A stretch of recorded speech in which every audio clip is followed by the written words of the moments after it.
আমি আপনি সবাই একদিন কবরে চলে যাব। এই ব্যক্তিকে যখন কবরে রাখা হবে, কবরটা কত সংকীর্ণ। আপনার বাড়ির আপনার খাট বিছানা হলো 7x5, কিন্তু কবর হলো মাত্র 3.5 হাত সংকীর্ণ জায়গা। এখানে যখন তাকে রেখে দেওয়া হবে, এই 3.5 হাত কবর তার জন্য ধীরে ধীরে ধীরে ধীরে আরো সংকীর্ণ হয়ে যেতে থাকবে। দুই পাশের মাটি এভাবে তাকে আস্তে আস্তে করে এমন ভাবে চাপ মারবে, এক পাশের পাঁজর গিয়ে অন্য পাশের পাঁজরে এভাবে ঢুকে যাবে। এই রকম করে এই লোকটার উপরে শাস্তি চলতে থাকবে, যার হুকুমে। জোরে বলেন তিনি কে? ওই ব্যক্তির জন্য 3 নাম্বার শাস্তি হলো, আল্লাহ তাআলা বলছেন ওয়া নাহশুরুহু ইয়াউমাল কিয়ামাতি আমা। ইসরাফিল এমন এক ফেরেশতা যাকে আল্লাহ কিয়ামতের ঘটনা ঘটানোর জন্য সৃষ্টি করেছেন। সিংহায় ফুৎকার দেওয়ার পরে যখন মানুষ কবর থেকে উঠবে, যারা কোরআন শিখে নাই, এই মানুষগুলো সেদিন অন্ধ অবস্থায়, আলোহীন অবস্থায় উঠবে। চোখে কোনো আলো থাকবে না, অন্ধ অবস্থায় তাদেরকে কবর থেকে উঠাবেন কে? এরা যখন কবর থেকে অন্ধ হয়ে উঠবে, তখন অভিযোগ করবে, ক্বালা রাব্বি লিমা হাশারতানি আ'মা ওয়া ক্বাদ কুনতু বাসীরা। হে রব, আমাকে অন্ধ করে দিয়েছো কেন? ওয়া ক্বাদ কুনতু বাসীরা, আমি তো চক্ষুষ্মান ছিলাম, দুনিয়ায় আমি চোখে দেখতাম, কেন তুমি আমাকে অন্ধ করে দিলে? কেন আজ হাসরের মাঠে আমি চোখে দেখি না, আমি অন্ধ কেন? আল্লাহ তখন বলবেন, কাযালিকা আতাতকা আয়াতুনা ফানাসিতাহা ওয়া কাযালিকাল ইয়াউমা তুনসা। তুমি যখন দুনিয়াতে ছিলে, তোমার কাছে আমার কিতাব ছিল, এই কোরআন তুমি দেখো নাই। বাংলা ইংরেজি সবই দেখেছো, কিন্তু কোরআন তুমি দেখো নাই।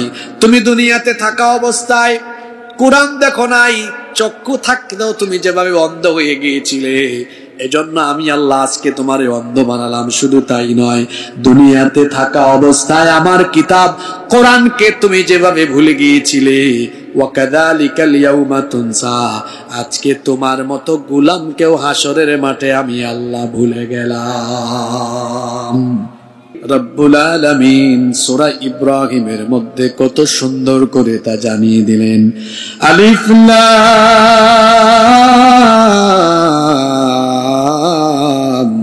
রা, কিতাবুন আনজালনাহু ইলাইকা লিতুখরিজান নাসা মিনাল যুলুমাতি ইলান নূর।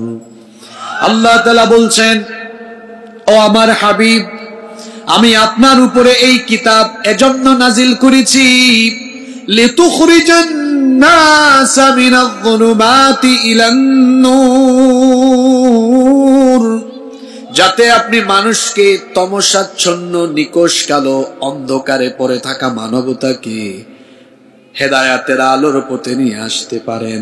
গুমরাহির পথ থেকে তাদেরকে যেন হেদায়াতের পথ চিনিয়ে দিতে পারেন, কুফরির পথ থেকে তাদেরকে যেন ঈমানের পথ চিনিয়ে দিতে পারেন, জাহান্নামের পথ থেকে তাদেরকে যেন বের করে এনে জান্নাতের পথ দেখিয়ে দিতে পারেন। এই জন্য কোরআন যিনি নাজিল করেছেন তিনি কে? অজানা গন্তব্যে কোনো পথিক হাঁটা যদি আরম্ভ করে, কেউ যদি তাকে পথের ঠিকানা না দেয়, সে যেমন দিক বিদিক ছোটাছুটি করে হয়রান হয়ে যাবে, ঠিক তেমনি এই পৃথিবীতে আসার পর এই মহাবিশ্বের স্রষ্টা যদি মানুষকে সঠিক পথ না দেখান, সেই মানুষও দিকভ্রান্ত হয়ে গিয়ে, লাইনচ্যুত হয়ে গিয়ে পথ হারা হয়ে যাবে। এজন্য আল্লাহ তাআলা এই মানুষকে পৃথিবীতে সঠিক পথ দেখানোর জন্য চূড়ান্ত গাইডলাইন হিসাবে এই কোরআন মানুষকে দিয়েছেন। সুবহানাল্লাহ। এটি আপনাকে অন্ধকার থেকে বের করে আলোর দিকে, জাহান্নামের পথ থেকে আপনাকে ফিরিয়ে এনে জান্নাতের পথ চিনিয়ে দিবে। সুবহানাল্লাহ। তাহলে কোরআনের মাধ্যমে জান্নাতের পথ, সত্য পথ, সঠিক পথ, হেদায়েতের পথ চেনা যায়। এই কোরআনের মাধ্যমে আমরা জান্নাতের পথে পরিচালিত হয়ে আমরা আল্লাহর জান্নাত পেতে চাই কি চাই না? কথা বলেন, চাই কি চাই না? আমরা আল্লাহর জান্নাত চাই, আর জান্নাতের পথ দেখাবে কোরআন। কোরআনের মাধ্যমে জান্নাতের পথ পেতে হলে আপনারা অমনোযোগী হবেন না। আমি কিন্তু কোথাও কোনো মাহফিলে কোনো ভূমিকা দেই না, 2-3 মিনিটের ভিতরে মূল কথায় চলে যাই। আপনারা অনেকে ভাবছেন হুজুর মনে হয় 15-20 মিনিট বক্কর সক্কর কথা বলবে, তারপরে মূল আলোচনায় যাবেন। না, আমার কথা শুরু হয়ে গেছে আরো বহু আগে। মনোযোগ আছে আপনাদের? 2-3 ঘন্টার লম্বা বক্তৃতার চাইতে কয়েক মিনিটের গোছালো এবং মূল কথা, এটা আমাদের জীবনকে পরিবর্তন করতে পারে। এজন্য সকলের মনোযোগ আকর্ষণ করছি, আমরা সময় কাজে লাগাবো ইনশাআল্লাহ। বলছিলাম কোরআনের মাধ্যমে জান্নাতের পথ পেতে হলে কোরআনের দাবি পূরণ করতে হবে। জোরে বলেন তো কথাটা কি বললাম? কিসের দাবি পূরণ করতে হবে? কোরআনের দাবি পূরণ করতে হবে। এখন প্রশ্ন হতে পারে, তাহলে কোরআনের আবার দাবি কি? মানুষের প্রতি কোরআনে কারীমের দাবি হলো মোট 9টি। কথা বুঝে থাকলে সবাই বলেন, আমি মানুষ, আপনিও মানুষ, আমাদের প্রতি কোরআনে কারীমের দাবি মোট কয়টি? আজকে এই পয়েন্টগুলো শুনেন আর নিজের বিবেককে জিজ্ঞেস করেন যে আমি কি কোরআনের এই দাবিগুলো পূরণ করতে পেরেছি? যদি পূরণ করতে পারি তো আলহামদুলিল্লাহ, আমি জান্নাতের পথে নিজেকে পরিচালিত করতে পারছি। আর আমি যদি এই দাবিগুলো পূরণ করতে ব্যর্থ হই, তাহলে এই কোরআন আপনাকে জান্নাতের পথ যেটা দেখিয়েছে ওই পথে আপনি আর যাইতে পারবেন। দাবি পূরণ করতে হবে। তাহলে আমাদের প্রতি কোরআনে কারীমের দাবি হলো মোট, জোরে বলেন তো কয়টি? নাম্বার 1, আউয়ালান, প্রথম পয়েন্ট বলছি, কোরআনে কারীমের উপরে পরিপূর্ণ ঈমান আনা। পরিপূর্ণ কি আনা? ঈমানটা কিরকম হবে? এই কথা বিশ্বাস করা এটা মানবরচিত নয়, এটা অথেন্টিক জেনুইন একটি কিতাব যা নাজিল হয়েছে কার তরফ থেকে? জোরে বলেন, কার তরফ থেকে? এই কোরআন কোথা থেকে, কার কাছ থেকে নাজিল হলো, সেই জবাব আল্লাহ কত সুন্দর করে কোরআনে কারীমে দিয়েছেন। তানজিলাম মিম্মান খালাকাল আরদা ওয়াস সামাওয়াতিল উলা। তোমাদের মাথার উপরের সুবিস্তৃত সুউচ্চ আকাশ আর পায়ের তোলার জমিন এত সুন্দর করে সৃষ্টি করেছেন যিনি, এই কোরআন তোমাদের জন্য নাজিল করেছেন তিনি।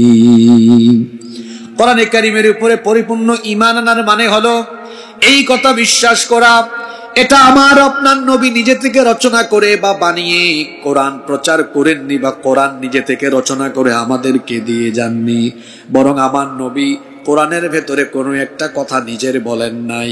ওয়ামা ইয়ানতিকু আনিল হাওয়া ইন হুয়া ইল্লা ওয়াহায়ুন ইউহা। মনোবৃত্তির অনুসরণ করে আমার নবী কোনো কথা বলেন নাই, তিনি তাই বলেছেন যা তার কাছে ওহী হিসাবে এসেছে। এই কোরআনে যা আছে সব যার বাণী। জোরে বলেন তো তিনি কে?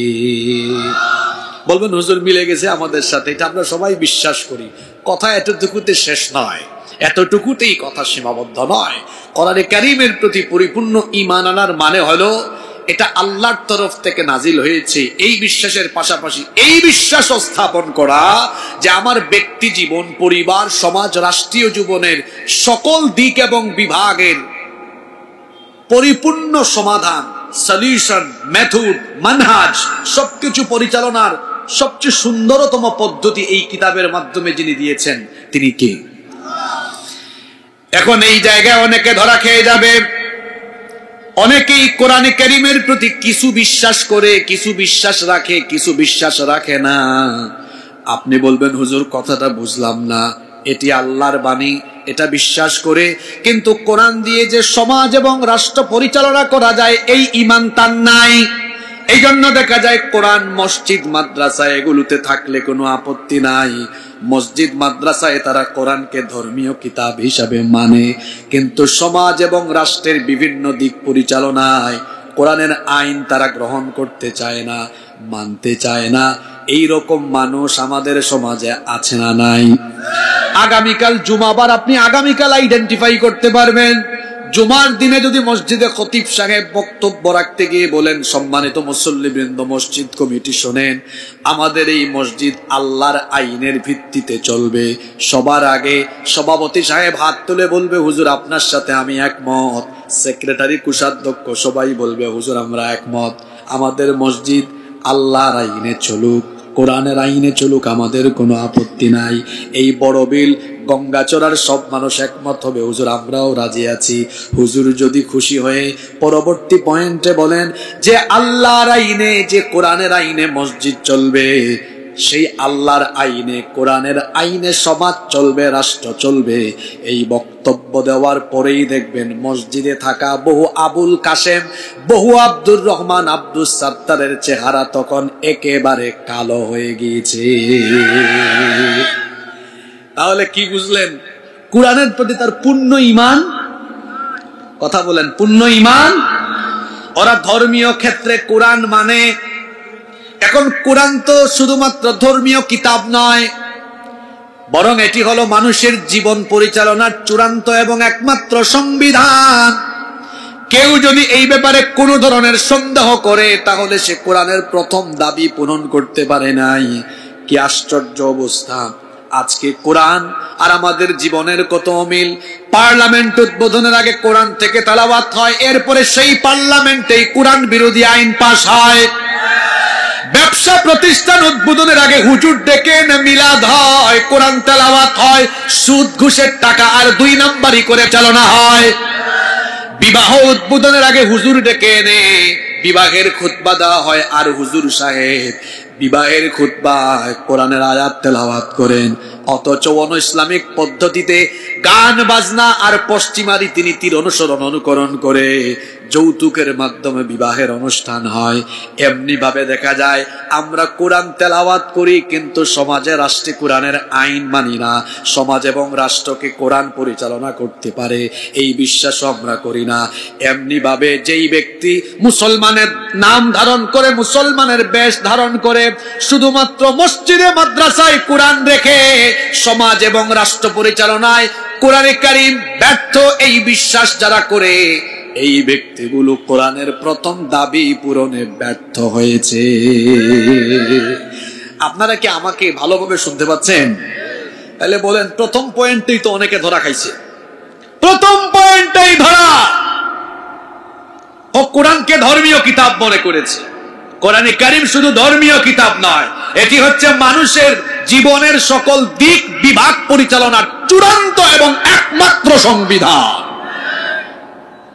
কোরআনের প্রথম দাবি, এর উপর পূর্ণ ঈমান আনা। এটা আল্লাহর কিতাব, আর আমার জীবন পরিচালনায়, আমার ব্যক্তি জীবন, আমার পরিবার, আমার সমাজ, আমার রাজনীতি, আমার অর্থনীতি, আমার দেশ, আমার আন্তর্জাতিক নীতি, সব পরিচালনায় আমি আইন বানানোর দরকার নাই।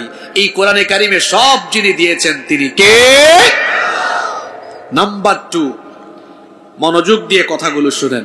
আমাদের প্রতি কোরআনে কারিমের 2 নাম্বার দাবি হলো আল্লাহর এই কিতাব বিশুদ্ধভাবে তিলাওয়াত করা। বিশুদ্ধভাবে কি করা? আমি তো বড় দুঃখ করে বলি, বাংলাদেশে বলা হয় 90% মুসলমান, কিন্তু যদি একটা আদমশুমারি করা হয় কতজন কোরআন পড়তে পারে, আমার মনে হয় 85% মুসলমানই এখনো কোরআন শুদ্ধ করে পড়তে পারে না। 2 দিন আগে বগুড়ায় ওই শিবগঞ্জে এশার নামাজের আজান হয়েছে, আমি এক মসজিদে ঢুকেছি, ইমাম সাহেব তেলাওয়াত করছে লাহনে জালি, একটা অক্ষরের মাখরাজ তার ঠিক নাই, মাখরাজ ঠিক নেই, সিফাত ঠিক নেই, মাদ ঠিক নেই, গুন্না ঠিক নেই, তাজবিদের কোনো নিয়ম নীতি অ্যাপ্লাই হচ্ছে না, নামাজ আদায় করছে। আমি চিন্তা করলাম এই ইমামকে এখানে নিয়োগ দিল কে? পরে চিন্তা করলাম, বুঝছি আমার দেশে তো বহু মসজিদ আছে যেখানে সভাপতি সেক্রেটারি ইমাম নিয়োগ করে, অথচ সভাপতি সেক্রেটারির আউযুবিল্লাহ পড়লে 100টা ভুল করবে। মসজিদের ইমাম নিয়োগ করবেন, সেই মসজিদে খতিব থাকলে তিনি, অথবা আশেপাশে কোনো আলিয়া মাদ্রাসা, কওমি মাদ্রাসার বড় কোনো আলেম থাকলে তিনি এসে ইন্টারভিউ নিয়ে তেলাওয়াত তেলাওয়াত শুনে মাসালা মাসাইল এবং অন্যান্য সব কিছু জাস্টিফাই করে ইমাম সাহেব নিয়োগ করবেন। যদি একজন ইমাম এমন থাকেন তার তেলাওয়াত সহি না, তাহলে তো ওই মসজিদের সব মুসল্লিদের নামাজ বাতিল হয়ে যাবে। কি বলবো দুঃখের কথা, আজ আমাদের দেশে, আমি নিজে আলিয়া মাদ্রাসার ছাত্র, কোনোদিন কমি মাদ্রাসায় পড়ি নাই, কিন্তু আমাদের আলিয়া মাদ্রাসায় এখন কোরআন চর্চা কমে গিয়েছে। অনেক ছাত্র আছে আলিয়া মাদ্রাসার, অনেক হুজুর দেখেছি, অনেক বক্তা দেখেছি, কোরআন বিশুদ্ধ করে পড়তে পারে না। আপনি বলবেন হুজুর বিশুদ্ধ করে পড়লে পড়ুক, না পড়লে নাই, কোরআনের আমল করলে হয়েছে। কে বলেছে আপনাকে কোরআনের আমল করলে হয়েছে? আপনি নবীজির সিরাত ভালো করে পড়েন। যে সাহাবী ঈমান এনেছেন, আগে আল্লাহ নবী তাকে বলেছেন তুমি আগে কোরআন শিক্ষা করো। কি শিক্ষা করো? আপনি কোরআন শিখেন না, আপনার তো নামাজ শেষ, নামাজ বাতিল হয়ে যাবে। বিশুদ্ধভাবে যেই ব্যক্তি কোরআন তেলাওয়াত করতে পারে না, সেই ব্যক্তি তিনটা ক্ষতির সম্মুখীন হবে। জুড়ে বলেন কয়টা ক্ষতি? এক নাম্বার ক্ষতি হলো ওই ব্যক্তির নামাজ বাতিল হয়ে যাবে, কারণ নামাজের ভেতরে বিশুদ্ধ কোরআনের তেলাওয়াত ফরজ, এটা অতীব জরুরি। যদি আপনার হরফের উচ্চারণ ঠিক না থাকে, বিশুদ্ধ করে যদি কোরআন তেলাওয়াত না করেন, তাহলে দেখা যাবে কোরআনের অর্থ বিকৃত হয়ে যাবে, লাহনে জালি হওয়ার কারণে আপনার নামাজ ফাসেদ হয়ে যাবে, নষ্ট হয়ে যাবে। আহারে, আমার দেশে কত মুসলমান আছে কোরআন বিশুদ্ধ করে পড়তে পারে? রুব্বা কারিউলিল কোরআন ওয়াল কোরআনু ইয়ালআনুহু, কোরআনের এমন বহু পাঠক আছে, বহু তেলাওয়াতকারী আছে, এরা যখন কোরআন তেলাওয়াত করে সওয়াবের পরিবর্তে কোরআন তাকে লানত দেয়। এরা কোরআন পড়ছে আর কোরআন তাকে লানত দিচ্ছে। আহারে, এমন করে বহু মানুষ কোরআন পড়ছে। আল্লাহ আমাকে ক্ষমা করুন, আমি মানুষকে বোঝানোর জন্য উদাহরণ দিচ্ছি। কোরআন পড়তেছে আলহামদুলিল্লাহি রাব্বিল আলামিন, আল্লাহ আমারে ক্ষমা করেন, এটা আলামিন না আলামিন? ওই বগুড়ার ইমাম সাহেব তিনি পড়ছেন শাইআ কে পড়ছেন শাইআ, হামজাকে আইন, আইনকে হামজা। আপনি কি জানেন হামজাকে আইন আর আইনকে হামজা বানিয়ে ফেললে ওই শব্দের অর্থ আর ঠিক থাকে না? একটা অক্ষরের মাখরাজ যখন ঠিক থাকে না, এটা অর্থ বিকৃত হয়। যেমন সূরা ইখলাসের প্রথম শব্দ কুল, বলুন হুয়াল্লাহু আহাদ, তিনি আল্লাহ যিনি একক অদ্বিতীয়। আপনি কফের জায়গায় কাফ বলেছেন, কাফ অর্থ হবে কুল। এখানে আলেমরা বসে আছেন, ওটা তখন আমরের সিগা হয়, অর্থ হয় খাও, তখন অর্থ হয় যে আল্লাহ একজন, তারে ধইরা খায়া ফেলো। নাউযু বিল্লাহি মিন যালিক। আমার দেশে অনেক কূটনৈতিক বিচক্ষণ ব্যক্তি আছে, এরা কয় হুজুর অসুবিধা নাই তো, ওই যে কোরআন শরীফের নিচে বাংলা উচ্চারণ দেওয়া থাকে, ওইটা দেখে পড়ে কালু হাদাল্লাজি রুজিকনা মিন কাব। বাংলা তো এরকমই হবে। এখন বলেন তো, বাংলায় যেটা কালু হয়, আরবিতে সেটা কি হয়? কলু। কারণ আরবিতে 7টা অক্ষর মোটা, এগুলো চিকন বা পাতলা হয় না। সদ, দদ, ত, র, খ, গইন, কফ, এগুলো মোটা অক্ষর, পুর বলিষ্ঠ করে পড়তে হয়। সে বলছে কালু হাদাল্লাযী ইন্না লিল্লাহি ওয়া ইন্না ইলাইহি, এটা কালুকে বলেছে, এটার অর্থ হলো এটা হলো কলু। হাযা, জালের উচ্চারণ তো জিহ্বার আগাকে দাঁতের আগায় লাগায় বলতে হয়। বলতেছে হাজা, ব্যাকল, হাজার অর্থ একটা আর হাজার অর্থ আরেকটা। বিশ্বাস করেন, বাংলাদেশে যে পরিমাণ তাফসীর মাহফিল হয়, যদি এই খরচ দিয়ে প্রতিটা গ্রামে গ্রামে কুরআন শিক্ষা কেন্দ্র পরিচালনা করা হতো, তাহলে অনেক বেশি ফায়দা হতো। আমি কি একদিন 1 ঘন্টা ওয়াজ করে সব মানুষের নামাজ ঠিক করে দিতে পারবো? Never ever, it's quite impossible, এটা অসম্ভব। কিন্তু এখানে যদি 1 মাস আমি একাডেমিক ওয়েতে কোরআন শিখাতে পারি, তারপরে আমি নামাজের শুরু থেকে শেষ পর্যন্ত মিনাল বিদায়া ইলান নিহায়া, একেবারে তাকবীর থেকে নিয়ে সালাম পর্যন্ত শিখিয়ে দিতে পারি, অন্তত মানুষের নামাজ কি হবে? এই যে কোরআন আমরা মাহফিলের আয়োজন করি, মাহফিল এসে শুনি, দায়িত্ব কি শেষ? কোরআনের দাবি পূরণ করেন আপনি। মাহফিল আয়োজন করা কোরআনের দাবি নয়, এটা কোরআন প্রচারের অন্তর্ভুক্ত। এটাও একটা কাজ, উত্তম কাজ, কোরআন প্রচার করছেন। কিন্তু এর চেয়ে উত্তম কাজ হলো কোরআন শিক্ষা করা। কোরআনে কারীমের সর্বপ্রথম যে শব্দ নাজিল হয়েছে সেটি কি? ইকরা। অর্থ কি? পড়ুন। এই কিতাব পড়ার আদেশ দেওয়া হয়েছে। পড়বেন কেমনে? বাংলা উচ্চারণ দেখে। আল্লাহকে জিজ্ঞেস করলাম, আল্লাহ আমি কোরআন কেমনে পড়বো? আল্লাহ জবাব দিলেন ওয়ারাত্তিলিল কুরআন তারতিলা,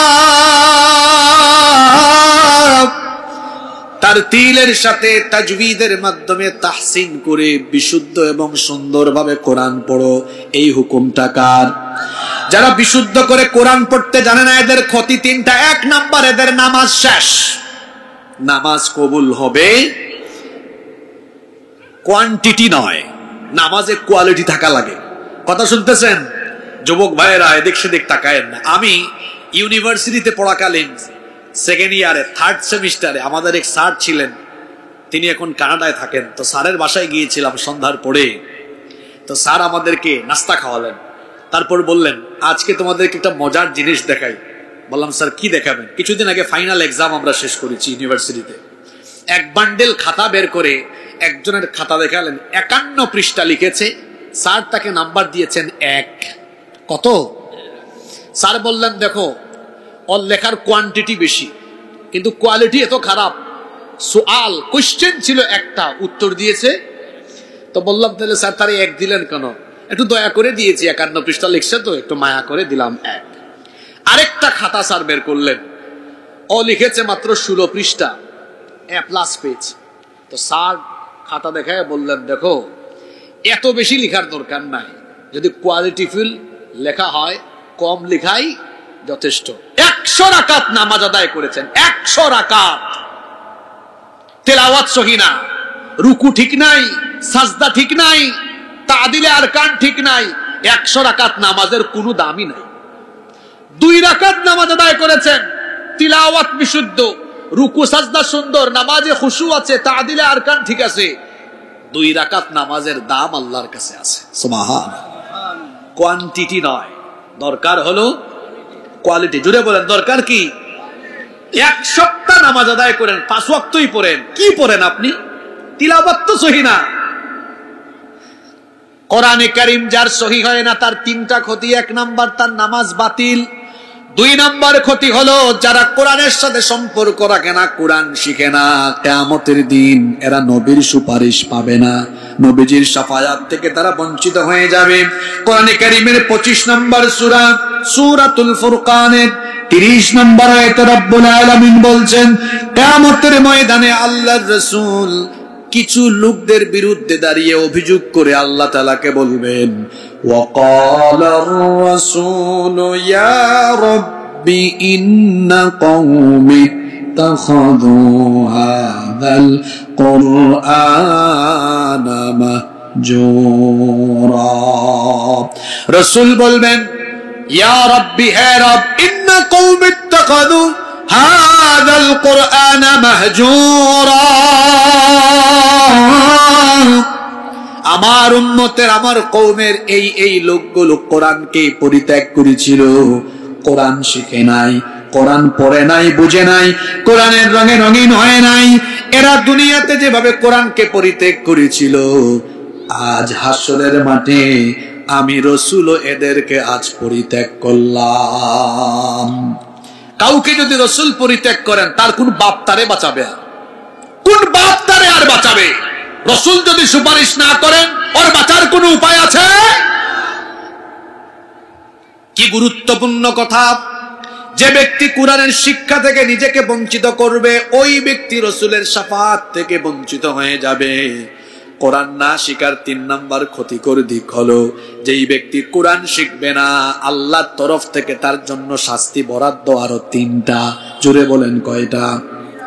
রব্বুল আলামিন কোরআনে কারীমের 20 নম্বর সূরা সূরাতুত তাহা এর 124 নম্বর আয়াত থেকে বলছেন ওয়ামান আ'রাদা আন যিকরি ফাইন্না লাহু মাঈশাতান দানকা ওয়া নাহশুরুহু ইয়াওমাল কিয়ামাতি আ'মা। আল্লাহ তাআলা বলছেন আর যারা আমার উপদেশ সম্বলিত এই কোরআন থেকে মুখ ফিরিয়ে নিবে ফাইন্না লাহু মাঈশাতান দানকা, নিশ্চয়ই আমি তাদের জীবনকে সংকীর্ণ করে দিব। মুফাসসিরিনে কেরাম এই মাঈশাতান দানকার ব্যাখ্যায় 2টো অর্থ দিয়েছেন। এক নাম্বার অর্থ তারা দিয়েছেন, যে ব্যক্তি দুনিয়াতে কোরআন শিখবে না আল্লাহ তাআলা ওই ব্যক্তির দুনিয়ার সুখ শান্তি কেড়ে নিবেন। এই আয়াতের সাথে মানুষের বাস্তব জীবন সত্যিকার অর্থে মিলিয়ে দেখেন, গাড়ি আছে, বাড়ি আছে, নারী আছে, ক্ষমতা আছে, সবকিছু থাকার পরেও তার কপালে সুখ নাই, কারণ হলো তার জীবনে কোরআন নাই। যার জীবনে কোরআন নাই, যে ব্যক্তি নিজেকে কোরআন থেকে বঞ্চিত করেছে, সেই ব্যক্তি আল্লাহর নেয়ামত সুখ শান্তি থেকে বঞ্চিত। টাকা পয়সা দিয়েই সুখ শান্তি পাওয়া যায় না। বহু টাকাওয়ালা ক্ষমতাওয়ালা মানুষ আছে রাতের বেলা ঘুমাতে পারে না, আবার বহু চাষি আছে, কৃষক আছে, রাতের বেলা ঘুমালে শুইলে পরে ঘুম চলে আসে। ঘুম, সুখ শান্তি এগুলো যার দেয়া নেয়ামত। গলার আওয়াজ বড় করে সবাই বলেন তিনি কে? সে আল্লাহ বলছেন, যারা কোরআন শিখবে না আমি তার সুখ নিজেই কেড়ে নিব। মুফাসসিরিনে কেরাম 2 নম্বর অর্থ দিয়েছেন, এই ব্যক্তিকে যখন কবরে রাখা হবে, আমি আপনি সবাই একদিন কবরে চলে যাব। এই ব্যক্তিকে যখন কবরে রাখা হবে, কবরটা কত সংকীর্ণ। আপনার বাড়ির আপনার খাট বিছানা হলো 7x5, কিন্তু কবর হলো মাত্র 3.5 হাত সংকীর্ণ জায়গা। এখানে যখন তাকে রেখে দেওয়া হবে, এই 3.5 হাত কবর তার জন্য ধীরে ধীরে ধীরে ধীরে আরো সংকীর্ণ হয়ে যেতে থাকবে। দুই পাশের মাটি এভাবে তাকে আস্তে আস্তে করে এমন ভাবে চাপ মারবে, এক পাশের পাঁজর গিয়ে অন্য পাশের পাঁজরে এভাবে ঢুকে যাবে। এই রকম করে এই লোকটার উপরে শাস্তি চলতে থাকবে, যার হুকুমে। জোরে বলেন তিনি কে? ওই ব্যক্তির জন্য 3 নাম্বার শাস্তি হলো, আল্লাহ তাআলা বলছেন, ওয়া নাহশুরুহু ইয়াউমাল কিয়ামাতি আমা। ইসরাফিল এমন এক ফেরেশতা যাকে আল্লাহ কিয়ামতের ঘটনা ঘটানোর জন্য সৃষ্টি করেছেন। সিংহায় ফুৎকার দেওয়ার পরে যখন মানুষ কবর থেকে উঠবে, যারা কোরআন শিখে নাই, এই মানুষগুলো সেদিন অন্ধ অবস্থায়, আলোহীন অবস্থায় উঠবে। চোখে কোনো আলো থাকবে না, অন্ধ অবস্থায় তাদেরকে কবর থেকে উঠাবেন কে? এরা যখন কবর থেকে অন্ধ হয়ে উঠবে, তখন অভিযোগ করবে, ক্বালা রাব্বি লিমা হাশারতানি আ'মা ওয়া ক্বাদ কুনতু বাসীরা। হে রব, আমাকে অন্ধ করে দিয়েছো কেন? ওয়া ক্বাদ কুনতু বাসীরা, আমি তো চক্ষুষ্মান ছিলাম, দুনিয়ায় আমি চোখে দেখতাম, কেন তুমি আমাকে অন্ধ করে দিলে? কেন আজ হাসরের মাঠে আমি চোখে দেখি না, আমি অন্ধ কেন? আল্লাহ তখন বলবেন, কাযালিকা আতাতকা আয়াতুনা ফানাসিতাহা ওয়া কাযালিকাল ইয়াউমা তুনসা। তুমি যখন দুনিয়াতে ছিলে, তোমার কাছে আমার কিতাব ছিল, এই কোরআন তুমি দেখো নাই। বাংলা ইংরেজি সবই দেখেছো, কিন্তু কোরআন তুমি দেখো নাই। তুমি দুনিয়াতে থাকা অবস্থায় কোরআন দেখো নাই, চক্ষু থাকতেও তুমি যেভাবে অন্ধ হয়ে গিয়েছিলে, এজন্য আমি আল্লাহ আজকে তোমার অন্ধ বানালাম। শুধু তাই নয়, দুনিয়াতে থাকা অবস্থায় আমার কিতাব কোরআনকে তুমি যেভাবে ভুলে গিয়েছিলে, ওয়াকাযালিকাল ইয়াউমা তুনসা, আজকে তোমার মতো গোলামকেও হাসরের মাঠে আমি আল্লাহ ভুলে গেলাম।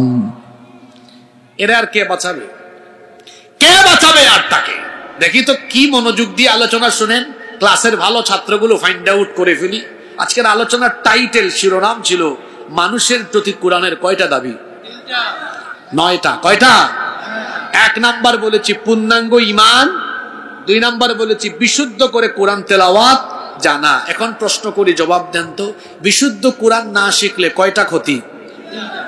1 নাম্বার নামাজ, কথা বলেন, নামাজ হবে না, এই নামাজ বাতিল। 2, কি থেকে বঞ্চিত হবে?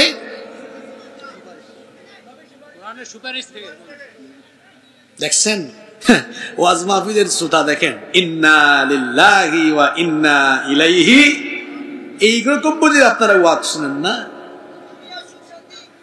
বক্কর সক্কর কিছু ছাত্র আমরা ক্লাসেও দেখতাম, ক্লাস করে ক্লাসের শেষে স্যার বলতেন, দেখি আজকের ক্লাসের সামারিটা বলো তো। কয়েকজন পারে, কয়েকজন পারে না। যারা পারে তারা মনোযোগী ছিল, কনসেন্ট্রেট, মনোযোগী ছিল। আর যারা পারে না, হা করে তাকাই ছিল, কিছুক্ষণ ডানে কিছুক্ষণ বামে, এই বুঝি আপনি আলোচনা শোনেন না। 1 নাম্বার ক্ষতি, তার নামাজ বাতিল। 2 নাম্বার ওই ব্যক্তি রসুলের সুপারিশ থেকে বঞ্চিত হবে। 3 নাম্বার আল্লাহর তরফ থেকে শাস্তি পাবে, দুনিয়ায়ও পাবে আখিরাতেও পাবে। দুনিয়া আখিরাতের শাস্তি কয়টা? আরো দুনিয়ার সুখ শান্তি কেড়ে নিবেন কে? 2 নাম্বার কবর সংকীর্ণ করে দিবেন কি? 3 নাম্বার এই ব্যক্তিকে কবর থেকে হাসরের ময়দানে কি অবস্থায় উঠানো হবে? কোরআন শেখার দরকার আছে না নাই? জোরে বলেন, শেখার দরকার আছে না নাই? আমি এই এলাকার দায়িত্বশীলগণকে অনুরোধ করে যাব, মসজিদ কমিটিকে অনুরোধ করে যাব, প্রতিটা গ্রামে প্রতিটা মসজিদে বিশুদ্ধ কোরআন শিক্ষা কেন্দ্র চালু করুন, যাতে মানুষ কোরআন শিখতে পারে। মানুষ যখন কোরআন শিখতে পারবে, কোরআনের প্রতি আবেগ বাড়বে, ভালোবাসা বাড়বে। আপনি দেখেন না, কিছু মানুষ সূরা ফাতিহা পড়ে কেঁদে ফেলে। বিশুদ্ধ কোরআন তেলাওয়াতের একটা আকর্ষণ আছে। দেখবেন যারা বিশুদ্ধ কোরআন তেলাওয়াত করে, অর্থ না বুঝলেও বিশুদ্ধ তেলাওয়াতের আকর্ষণে কলিজা ঠান্ডা হয়ে চক্ষু দিয়ে পানি বের হয়ে পড়ে। একটু মসজিদে হারামে যাইয়েন, মসজিদে হারামে, মসজিদে নববীতে দেখবেন তেলাওয়াত যখন শুরু হয়, আলহামদুলিল্লাহি রাব্বিল আলামিন আর রহমানির রহিম মালিকি ইয়াউমিদ্দিন ইয়্যাকা না'বুদু ওয়া ইয়্যাকা নাস্তাঈন ইহদিনাস সিরাতাল মুস্তাকিম সিরাতাল লাযীনা আন'আমতা আলাইহিম গায়রিল মাগদুবি আলাইহিম ওয়ালাদ-দাল্লিন।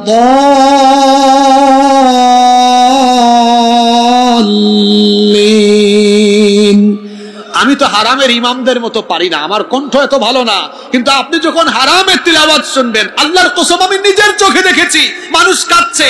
আমি জিজ্ঞেস করেছি, আল্লাহ আমাকে বহুবার মসজিদে হারামে নামাজ আদায়ের সুযোগ দিয়েছেন, জিজ্ঞেস করেছি আপনি তো অর্থ বুঝেন না, কাঁদেন কেন? কই হুজুর অর্থ বুঝা লাগে। এত সুন্দর তিলাওয়াত যখন করে কলিজাটা ঠান্ডা হয়ে মনের অজান্তেই চক্ষু দিয়ে পানি বের হয়ে পড়ে। এটা হচ্ছে কোরআনের মুজিজা। এর তেলাওয়াতে মজা আছে। আপনি জানেন না, আল্লাহর নবীর তেলাওয়াত শুনে নাখলাতে ফজরের নামাজে নবীজির তেলাওয়াতে উড়ন্ত জিনেরা উড়ন্ত অবস্থা বন্ধ করে নবীর তেলাওয়াত শুনে পাগল পড়া হয়েছে। সুবহানাল্লাহ। সূরা জিনে আছে, তারা কি বলেছে? ইন্না সামি'না কুরআনান আজাবা। আমরা তো আওয়াজের দরিয়ায় থাকি, একই আওয়াজ, একই বিস্ময়কর তেলাওয়াত, এত চমৎকার তেলাওয়াত জীবনেও শুনে নাই। সুবহানাল্লাহ। পড়ে কোরআন যখন কোরআনের মতো পড়বেন শুনতে মজা লাগবে। আর যখন বলবেন কালু হাজাল্লাজি রুজিকনা মিন কাবলু ওয়া উতুবিহি মুতাচাবিহা, আল্লাহ আমাকে ক্ষমা করে দেন, এটা মানুষকে বোঝানোর জন্য আমি জাস্ট বলেছি। শুনতেও মজা লাগবে না, তেলাওয়াতে কোনো সওয়াবও পাওয়া যাবে না, নামাজগুলোও শুদ্ধ হবে। চিন্তা করেন তো, জান্নাত চাই তো কোরআনের প্রতি আমাদের প্রতি কোরআনের যে দাবি, 2 নম্বর দাবিটাই তো এখনো পূরণ করতে পারলাম না। কোরআন সহি করে পড়তে পারি না। আমি অনুরোধ করে যাব, এই এলাকায় যেন কোরআন শিক্ষা কেন্দ্র অচিরেই চালু করা হয়। কোরআনের আলো ঘরে ঘরে জ্বালো, সংসদে জ্বালো। ঘরে ঘরে আর সংসদে জ্বালানোর আগে আল্লাহর রাসূলের সিরাত অধ্যয়ন করে নবীজির সিরাতগত মানহাজ দেখেন। আল্লাহর নবী আগে মানুষকে তার হৃদয়কে কোরআনের আলোয় আলোকিত করেছেন। আমি যদি মানুষের হৃদয়কে কোরআনের আলোয় আলোকিত করি, তাহলে কোরআনের আলোয় আলোকিত হৃদয়ের এই মানুষগুলো কোরআনের জন্য এমন এক গণবিস্ফোরণ ঘটাবে যা রুখে দেওয়ার সাহস পৃথিবীর কারো থাকবে না। এজন্য ম্যান টু ম্যান, ইন্ডিভিজুয়ালি কোরআনের দাওয়াত দিয়ে মানুষকে কোরআনের আলোয় আলোকিত করতে হবে। আপনারা যারা বিশুদ্ধ করে কোরআন পড়তে পারেন না, বিশুদ্ধ করে কোরআন পড়তে পারেন না, অনেক খারাপ লাগে আপনাদের। আজকে সিদ্ধান্ত নেন, টেক ইউর ডিসিশন, সিদ্ধান্ত নিয়ে যান, আমি আর সময় নষ্ট করব না। আল্লাহর কি জবাব দিবেন বলেন তো? আল্লাহ এত সময় দিলেন, আপনি কোরআন বিশুদ্ধ করে শিখলেন না, এই অপরাধে অপরাধী হয়ে আপনি আল্লাহর সামনে দাঁড়াবেন কেমনে? আজকে সিদ্ধান্ত নিয়ে যান, যেভাবেই হোক, যার কাছে গিয়ে হোক, কোরআন আমি শিখবই শিখবো ইনশাআল্লাহ। নাম্বার 3, মানুষের উপরে কোরআনে কারীমের 3 নাম্বার দাবি হলো কোরআন বিশুদ্ধ করে শেখার পরে বেশি বেশি তিলাওয়াত করা এবং কোরআন শোনা। কারণ কোরআন তেলাওয়াত করলে বা শুনলে ইমানের ব্যাটারিকে ফুলফিল যিনি করে দেন তিনি কে? ওয়া ইযা তুলিয়াত আলাইহিম আয়াতুহু যাদাতহুম ঈমানা। যখন তাদের সামনে কোরআন পড়া হয় তখন তাদের ঈমান বাড়ে। কোরআনের তেলাওয়াতে মানুষের ঈমান বাড়ে। দেখবেন যখন মনটা খারাপ, টেনশন কাজ করে, অজু করে কোরআন তেলাওয়াতে বসে যান, মনটা প্রশান্ত হয়ে যাবে। আজকে আমাদের বাড়ির ভেতরে কোরআন তেলাওয়াত নাই, ঘরের ভেতরে কোরআনের তেলাওয়াত নাই। এই অভ্যাস কমে যাওয়ার কারণে আমাদের ঘরগুলো আজকে শয়তানের আড্ডাখানায় পরিণত হয়েছে। আল্লাহর নবী বলেছেন, লা তাজআলু বুয়ুতাকুম মাকাবির, তোমরা তোমাদের ঘরকে কবর বানিয়ে ফেলো না, ঘরের মধ্যে তিলাওয়াত করো। আল্লাহর নবী বলেছেন, ইন্নাল বাইতাল্লাযী তুকরাউ ফীহি সূরাতুল বাকারা ইয়ানফিরুশ শাইতানু আন, আল্লাহর নবী বলেছেন যেই ঘরের মধ্যে সূরা বাকারা তেলাওয়াত হয় ওই ঘরে আর শয়তান থাকতে পারে না। কোরআনের তেলাওয়াত আরম্ভ হলে শয়তান তখন ঘর ছেড়ে পালিয়ে যায়। তাহলে যেই ঘরে কোরআনের তেলাওয়াত হয় না ওই ঘর শয়তানের আড্ডাখানা, আর যে ঘরে কোরআনের তেলাওয়াত আছে ওই ঘরে শয়তান আর থাকতে পারে। এজন্য বেশি বেশি কোরআন তেলাওয়াত করবেন। এটা হচ্ছে আমাদের উপরে কোরআনের 3 নাম্বার হক। সুযোগ পেলেই কোরআন তেলাওয়াত করেন, কোরআন তেলাওয়াত করেন, কোরআন তেলাওয়াত করেন। একদিকে হরফে হরফে আছে 10 নেকি, অন্যদিকে কোরআন তেলাওয়াতের কারণে আপনার হৃদয়ে যিনি সাকিনা নাজিল করে দিবেন, জোরে বলেন তিনি কে? 4 নাম্বার আমাদের উপরে কোরআনের 4 নাম্বার হক হলো আমার অধীনস্থদেরকে কোরআন শিক্ষা দেওয়া।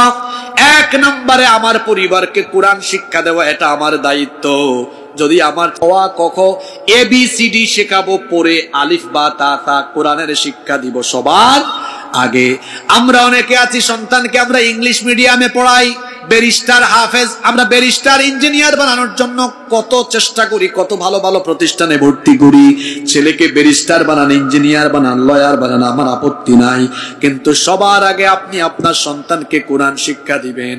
সন্তানকে যদি কোরআন না শিখান, আল্লাহর কসম কোরআন হাদিসের শিক্ষা বিবর্জিত এই সন্তান দুনিয়ার সকল শিক্ষা যদি নেয়, কোরআন থেকে যদি বঞ্চিত থাকে, এ কোনোদিন আদবওয়ালা হবে না, বেয়াদব হবে।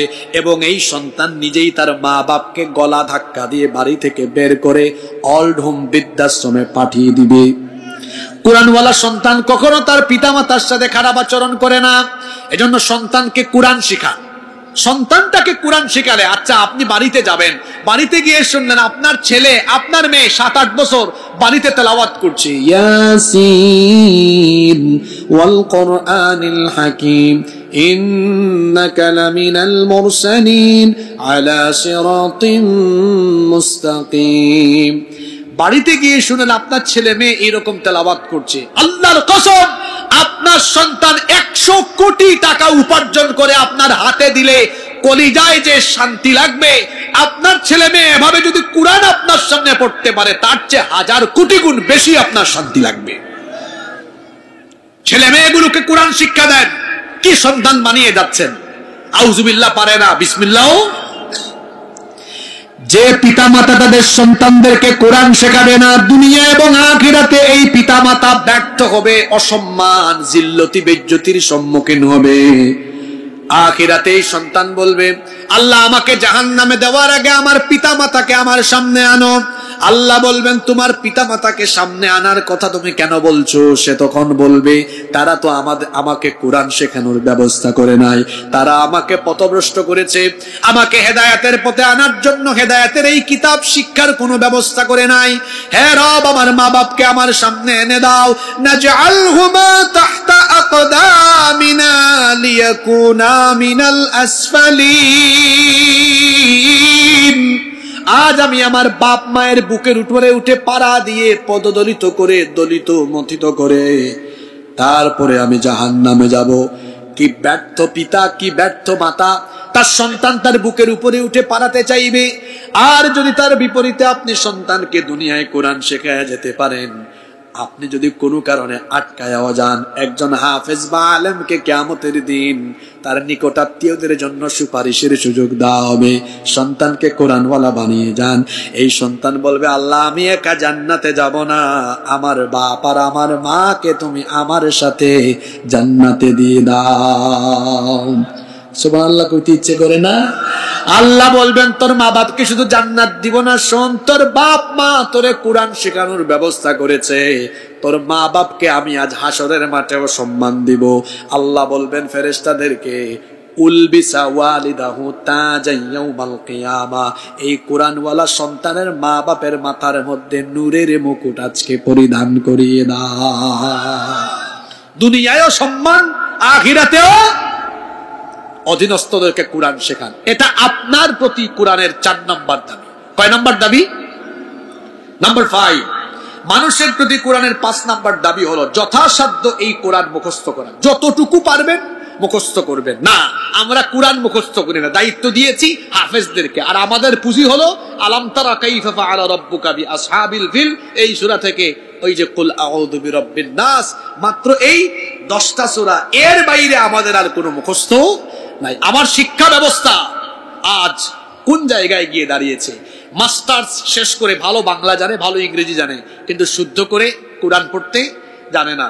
আপনারা দোয়া করবেন, আমরা বাংলাদেশে শিক্ষা ব্যবস্থা নিয়ে কাজ করার নিয়তে বহুদূর এগিয়েছি। সামনে আমরা কিছু প্রতিষ্ঠান এমন তৈরি করব। আমার শিক্ষা প্রতিষ্ঠানগুলো এমন হওয়া দরকার, এখানে কোরআনের শিক্ষা বাদ থাকবে না। প্রতিটি ক্লাসে বাংলা, ইংরেজি, গণিত, তারপরে বিজ্ঞান বা ব্যবসায়িক যত সাবজেক্ট আছে, সায়েন্স কমার্সের, এগুলো থাকবে, আইসিটি থাকবে, সবই থাকবে। পাশাপাশি কোরআন, হাদিস, আরবি মাস্ট থাকবে সেখানে। আচ্ছা, এমন হইলে কেমন হইতো শুনেন তো আপনারা। হ্যাঁ, আলাদা করে আর শিক্ষার দরকার নাই। প্লে, নার্সারি, তাকে আদব কায়দা, দোয়া দুরুদ, মাসালা শিক্ষা দেওয়া হবে। ক্লাস 1, 2 এই 2 ক্লাসে, ক্লাস 1-এ তাকে কায়দা, সিফারা পড়ায়া নাজেরা দেওয়া হবে। ক্লাস 2-তে তাজবিদ সহকারে বিশুদ্ধ করে কোরআন শেখানো হবে। এবার আসেন ক্লাস 3, 4, 5, 6, 7, 8, 9, 10, কয়টা ক্লাস? 8টা ক্লাস। প্রতি ক্লাসে সিলেবাস বাধ্যতামূলক করেন। 3 পারা কোরআন অবশ্যই মুখস্থ করতে হবে। 1 পারাতে 20 পাতা আছে, 20 পেজ, তাইলে 3 পারাতে 60 পৃষ্ঠা। 1 বছরে 60 পৃষ্ঠা মুখস্থ করা ব্যাপার? কথা বলার ব্যাপার? ব্যাপারই না। তাহলে দেখা যাবে এই ছেলে এসএসসি শেষ করার সময় কোরআনের 24 পারা মুখস্থ। ইন্টারমিডিয়েটের ফার্স্ট ইয়ারে আরো 3 পারা, সেকেন্ড ইয়ারে আরো 3 পারা, 3 3 6, 24 আর 6 কত? জোরে বলেন। 30। এবার সে ইউনিভার্সিটিতে যাবে, সে যে ডিপার্টমেন্টে পড়বে। এখন সে ডাক্তার হবে, হোক হাফেজ ডাক্তার। ইঞ্জিনিয়ার হবে, হোক হাফেজ ইঞ্জিনিয়ার। ব্যারিস্টার হবে, হাফেজ ব্যারিস্টার, হাফেজ অ্যাডভোকেট। দেখা যাবে আমার দেশের একজন লয়ারও যখন আদালতে দাঁড়িয়ে কোনো মামলার এজলাসে যখন হেয়ারিং করবেন, দেখা যাবে তিনি তখন ভালো ইংরেজি জানেন, তার পাশাপাশি কোরআনের টেক্সট সেখানে তেলাওয়াত করে উদ্ধৃতি দিয়ে মাঝে মাঝে আরবিতেও কথা বলেন। সুবহানাল্লাহ। এমন শিক্ষা ব্যবস্থা যদি হতো, তাহলে অনার্স মাস্টার শেষ করে যারা চুরি ডাকাতি করে, এই সিলেবাস যেখানে কোরআন নাই, হাদিস নাই, এরা চোর ডাকাত হতো না। যদি এখানে কোরআনিক সিলেবাসের সমন্বয়, কম্বিনেশন ঘটানো হতো, তাহলে চোর ডাকাত, দুর্নীতিবাজ হওয়ার পরিবর্তে এরা দেশপ্রেমিক, আল্লাহওয়ালা আর পরহেজগার হতো। সম্মানিত উপস্থিতি, তাহলে বলছিলাম কোরআন শিক্ষা দেওয়ার ব্যবস্থা করতে হবে। 5 নম্বর হলো কোরআন মুখস্থ করতে হবে। কোরআন মুখস্থ করা কঠিন নয়। আজকে আপনাদেরকে কোরআন মুখস্থ করার কৌশল শিক্ষা দিয়ে যায়। আমি নিজে স্কুলের ছাত্র, এরপরে আমার বাবা, আমার 14 গোষ্ঠীতে কোনো আলেম নাই, সব জেনারেল শিক্ষায় শিক্ষিত, ইউনিভার্সিটি পড়ুয়া। আমার বাপ আমাকে স্কুল থেকে ধরে এনে মাদ্রাসায় দিয়েছেন। মাদ্রাসার সর্বোচ্চ পড়ালেখা শেষ করেছি, ইউনিভার্সিটিতেও আমি পড়েছি। যেহেতু ছোটবেলা আমি স্কুলে পড়েছি, আমি হাফেজ হওয়ার সুযোগ পাই না, একটা আক্ষেপ ছিল। মনে মনে চিন্তা করলাম হাফেজ আমাকে হতেই হবে। আমি শুরু করলাম এবার কোরআন মুখস্থ করা। ধাপে ধাপে কোরআন মুখস্থ শুরু করছি। আমার মনে হয় ইনশাআল্লাহ তাড়াতাড়ি শেষ হবে। কোরআন মুখস্থ করা সহজ। আপনি 1 আয়াত শিখেন না ডেইলি, সূরা নাবা 30 পারার প্রথম সূরা ধরেন, দেখেন মুখস্থ করা কত সহজ। আম্মা ইয়াতাসাআলুন, আজকে 1 আয়াত, সারাদিন জপেন। আগামীকাল আরেক আয়াত, আনিন নাবাইল আযীম। পরের দিন আরেক আয়াত, আল্লাযী হুম ফীহি মুখতালিফুন। পরের দিন 4 নম্বর দিন, কাল্লা সায়ালামুন। পরের দিন 5 নম্বর দিন, সুম্মা কাল্লা সায়ালামুন। 5 দিনে কয় আয়াত? আমার 1 রাকাত নামাজের পুঁজি হয়ে গেছে। এবার ওই দিনই সূরা ফাতিহার পরে সব নামাজে পড়েন, আম্মা ইয়াতাসাআলুনা আনিন নাবাইল আযীমিল্লাযী হুম ফীহি মুখতালিফুন কাল্লা সায়ালামুন সুম্মা কাল্লা সায়ালামুন। আল্লাহু আকবার। রুকুতে যান, 1 রাকাতের পুঁজি হইছে না? কোরআন মুখস্থ করে কোরআনকে স্মৃতিপটে ধরে রাখার কৌশল হলো যা মুখস্থ করবেন তা প্রতিদিনের নামাজে অ্যাপ্লাই করবেন, তাহলে কোরআনকে মনে রাখার ব্যবস্থা করে দিবেন কি? ডেইলি এক আয়াত করেও শিখলে কোরআন মুখস্থ করতে 6,500 দিন লাগবে, 6,500 দিন লাগবে। না, আমরা করি না, দায়িত্ব দিয়ে দিয়েছি বিভিন্ন জনকে। এই প্র্যাকটিসটা মধ্যপ্রাচ্যের বিভিন্ন আরব দেশে আছে। আমি 2019 সালে জিদ্দাতে এক গাড়িতে উঠেছি, ওই যে ট্যাক্সিতে আর কি। তো ড্রাইভার, ইয়ামেনি ড্রাইভার, সে তিলাওয়াত করতেছে কোরআনের মাঝখান থেকে সূরা বনি ইসরাইল পড়তেছে। বনি ইসরাইল একেবারে মাঝখানে না, এটা মাঝামাঝি সূরা। তা আমি বললাম, হাল আনতা হাফিজুল কোরআন, আপনি কি হাফেজে কোরআন? না, আমি হাফেজে কোরআন। তো আমি বললাম, হাফেজ না, একদম বনি ইসরাইল মাঝখান থেকে পড়তেছেন। আমি হাফেজ না ঠিক, কিন্তু যখনই পাই, সময় পাই, কোরআন পড়ি। পড়তে পড়তে অর্ধেকের বেশি এখন মুখস্থ করে ফেলেছি। একজন ড্রাইভার পারে। আরে উত্তরবঙ্গের মানুষ তো টাটকা ফ্রেশ আলু খায়, ফ্রেশ সবজি খায়, সব নিয়ামত এই উত্তরবঙ্গে। এত টাটকা সবজি আর এত ফ্রেশ জিনিস বাংলাদেশের অন্য কোথাও নাই। আপনাদের ব্রেইন অনেক ফ্রেশ আছে, মেমোরাইজিং ক্যাপাসিটিও ভালো। চেষ্টা করেন আজকে থেকে ডেইলি 1 আয়াত 2 আয়াত মুখস্থ করেন। কোরআন যত মুখস্থ করবেন জান্নাতে তত বেশি আপনার স্ট্যাটাস, মর্যাদা যিনি বাড়িয়ে দিবেন তিনি কি? সূরা মুলকটা মুখস্থ করেন, রাতে ঘুমানোর আগে পড়েন। আয়াতুল কুরসিটা মুখস্থ করেন, সূরা ওয়াকিয়া মুখস্থ করেন, ইয়াসিন সূরাটা মুখস্থ করেন, সূরা রহমান মুখস্থ করেন। চেষ্টা করেন, পারবেন ইনশাআল্লাহ। কষ্ট হচ্ছে আপনাদের? নাম্বার 6, আমরা এগিয়ে গেছি অনেক। 6 নাম্বার, মানুষের প্রতি কোরআনের 6 নাম্বার দাবি হলো, 6 নাম্বার দাবি হলো কোরআন শুধু পড়লেই হবে না, তুতা পাখির মতো। এবার এটা বুঝতে হবে। কি করতে হবে? বুঝার চেষ্টা করতে হবে। যদি আপনি না বুঝেন তাইলে কোরআন অনুযায়ী জীবন গঠন করতে পারবেন? আমরা 1 ঘন্টায় 1 পারা পড়ি, আর রাসূলের সাহাবীরা এক এক সূরা পড়তে সময় নিয়েছেন 10 বছর, 8 বছর। সুবহানাল্লাহ। ওইটা পড়েছেন, বুঝেছেন, আমল করেছেন। আমরা কোরআন বুঝি না। এবার আমার দিকে তাকা। এই কথাগুলো সচরাচর সব মাহফিলে শুনবেন না। এবার কোরআন অর্থ বুঝে পড়ার, এতক্ষণ যে 6টা পয়েন্ট বললাম, সবগুলা দাবি পূরণের একটা সংক্ষিপ্ত সিলেবাস দিয়ে যাই। তাফহিমুল কোরআন, তাফসির ফি জিলালিল কোরআন, মারিফুল কোরআন, তাফসিরে জালালাইন, তাফসির ইবনে কাসির। 5টা তাফসিরের নাম বললাম। এগুলো সব বাংলা অনুবাদ করা পাওয়া যায়। 2-2.5 হাজার টাকা দাম হবে এক সেট তাফসিরের। এক সেট বাংলা অনুবাদ করা তাফসির বাসায় রাখবেন, আপনি সহ পরিবারের সবাই পড়বেন। আমার দিকে তাকান। ডেইলি যদি 5 আয়াত পড়েন, অর্থ আর ব্যাখ্যা সহ, নিচে দেখবেন টিকা দিয়ে ব্যাখ্যাও লেখা আছে। বড়জোর 10-15 মিনিট সময় লাগবে 5 আয়াত পড়তে। ডেইলি কোনো মানুষ যদি 5 আয়াত করে কোরআন পড়ে, আমি ক্যালকুলেটরে হিসাব করে বলতেছি, পুরা কোরআন অর্থ সহ ব্যাখ্যা সহ শেষ করতে তার সময় লাগবে 4 বছর। কেউ যদি বলে হুজুর আমি 10 আয়াত করে পড়বো, সময় লাগবে 2 বছর। কেউ যদি বলে হুজুর 10 আয়াত কেন, 20 আয়াত পড়বো, ব্যাপার না, এটা আমার জন্য পড়া। তো সুসংবাদ আছে আপনার জন্য, আপনার পুরা কোরআন শেষ করতে সময় লাগবে মাত্র না। কোনো প্ল্যান নাই, আপনার পরিকল্পনা নাই, আগডুম বাগডুম প্ল্যান। খালি মাহফিল করলেন বছরে একদিন, আর বড় বড় কথা বললেন। কোরআন পড়ুন, কোরআন পড়ুন। কি জবাব দিবেন আল্লাহর কাছে? এত বড় খোলা চিঠি আল্লাহ আপনাকে দিয়েছেন। হ্যাঁ, 5 আয়াত করে পড়লেও তো 4 বছর লাগতো, 10 আয়াত করে পড়লেও 2 বছর সময় লাগতো, 20 আয়াত করে পড়লেও 1 বছর লাগতো। বয়স তো হয়ে গেছে 50 বছর, 60 বছর। যুবক 20 বছর, 22 বছর, 25, 30 বছর। এত বছর কোথায় গেল? মোবাইলে তাহাজ্জুদ পড়তে পড়তে গেল। যে পরিমাণ টাইম তারা মোবাইলে দেয়, এই পরিমাণ টাইম যদি কোরআন চর্চায় দিত, কোরআন কয়েকবার পড়া শেষ হয়ে যেত। দেখি বলেন তো, 5 আয়াত করে পড়লে কয় বছর? কয় বছর? 10 আয়াত করে পড়লে 2 বছর, 20 আয়াত করে পড়লে 1 বছর। আপনারা সিদ্ধান্ত নিন, 5, 10 না 20 পড়বেন। একটা সিদ্ধান্ত নিয়ে যান, দেখবেন আমরা কোরআন পড়তে পারবো ইনশাআল্লাহ। নাম্বার 7, মানুষের প্রতি কোরআনের 7 নাম্বার দাবি হলো কোরআন অনুযায়ী আমল করা। আগের 6টা যখন শেষ করবেন, আগের 6টা সিরিয়াল ঠিক আছে না? ঈমান আনা, কোরআন শিখা, তারপরে পরিবারের সদস্যদেরকে শেখানো, বেশি বেশি পড়া আর শোনা, তারপরে কি করা? কোরআন বুঝা। তারপরে আপনি যখন এটাতে আসবেন, এখন কোরআন বুঝেন, আপনি আমল করতে পারবেন না? পারবেন। সিরিয়াল ঠিক করে আসেন। আল্লাহর নবীর চরিত্রের ব্যাপারে নবীজির বিবি, নবীজির স্ত্রী আয়েশা রাদিয়াল্লাহু আনহাকে বলা হলো, আমার আপনার নবীর চরিত্র কেমন ছিল? তিনি বললেন, তোমাদের বাড়ি থেকে কোরআন নাই, বাড়ি ফিরে যাও।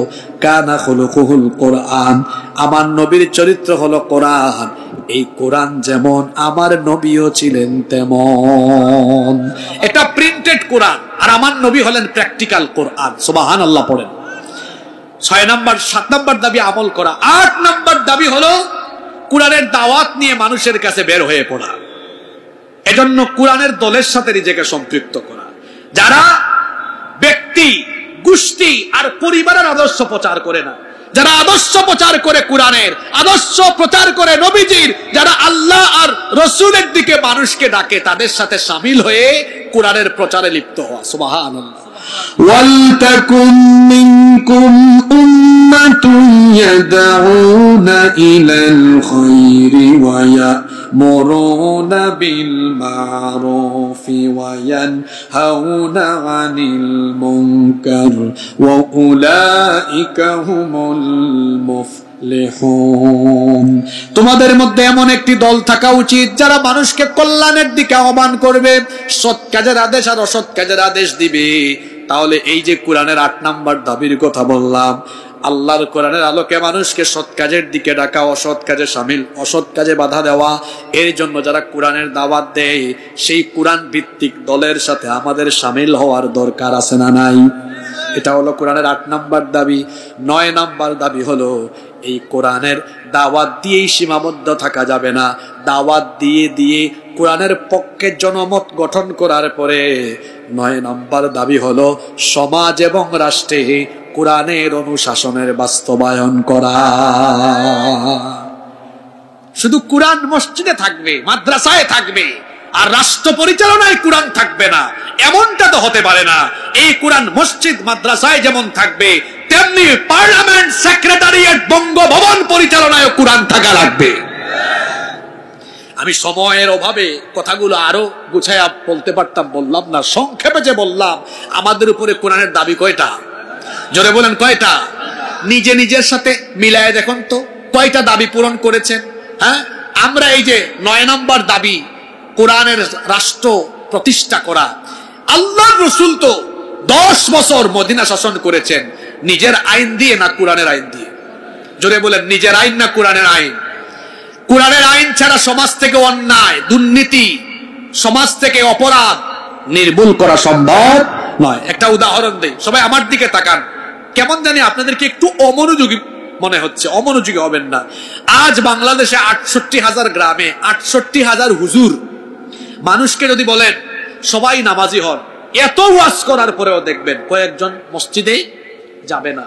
কিন্তু পার্লামেন্ট থেকে যদি বলা হয়, অথবা রাষ্ট্রপতির আদেশ ক্রমে যদি বঙ্গভবন থেকে গেজেট পাস করা বলা হয়, নামাজ না পড়লে ব্যাট দেওয়া হবে, ব্যাটের ধরে সবাই।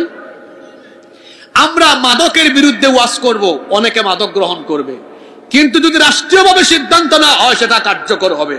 তার মানে ওয়াজ দিয়ে যেটা হয় না, সেটা রাষ্ট্র ক্ষমতা দিয়ে হয়। ওয়াজেরও দরকার আছে, ওয়াজ দিয়ে কোরআনের পক্ষে জনমত গঠন করা হয়।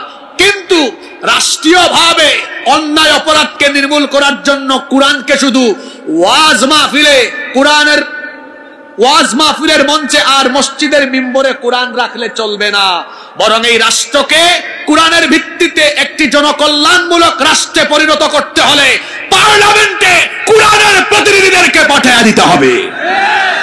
এজন্য কোরআনের সমাজ বিনির্মাণে সবাই ঐক্যবদ্ধ থাকা লাগবে।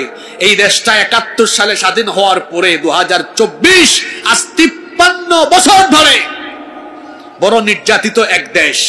সবাই বাংলাদেশের ভাগ্য পরিবর্তনের কথা বলে বড় বড় বুলিয়া উড়িয়ে জনগণকে ধোঁকা দিয়ে যখন ক্ষমতায় যায়, তখন বাংলাদেশের ভাগ্য বদলায় না, তাদের শার্ট প্যান্ট বদলায়, তাদের চেহারা সুরত বদলায়, গাড়ি বদলায়, বাড়ি বদলায়। বাংলাদেশের মানুষের ভাগ্য আর বদলায় না। বাংলাদেশের মানুষের ভাগ্য বদলাতে হলে চোর, ডাকাত, দুর্নীতিবাজ, সন্ত্রাস, ইসলাম বিরোধীদের পরিবর্তে কোরআনওয়ালা লোকদেরকে পার্লামেন্টে পাঠালে পরে এই দেশ একটি আদর্শ জনকল্যাণমূলক, সুখী এবং সমৃদ্ধশালী রাষ্ট্রে পরিণত হবে ইনশাআল্লাহ। এজন্য আসুন, এটা শহীদ আবু সাঈদের এলাকা। শহীদ আবু সাঈদ রক্ত দিয়েছে এই দেশকে জুলুম মুক্ত করার জন্য। আরেকবার আমরা সবাই আমাদের শক্তি সামর্থ্য প্রয়োজনে রক্ত জানমাল সবকিছু কুরবান করে আরেকবার আমরা এই দেশকে সুখী সমৃদ্ধশালী হিসাবে পাওয়ার জন্য একটি কোরআনের বিপ্লবের জন্য ঐক্যবদ্ধ হয়ে কাজ করে আগামী দিনে আমরা বাংলাদেশে কোরআনের সমাজ কোরআনের রাষ্ট্র গঠনে ভাই ভাই হয়ে কাঁধে কাঁধ লাগিয়ে এক হয়ে কাজ করব। কারা কারা রাজি আছেন দুই হাত তুলে আল্লাহকে দেখান। মাশাআল্লাহ।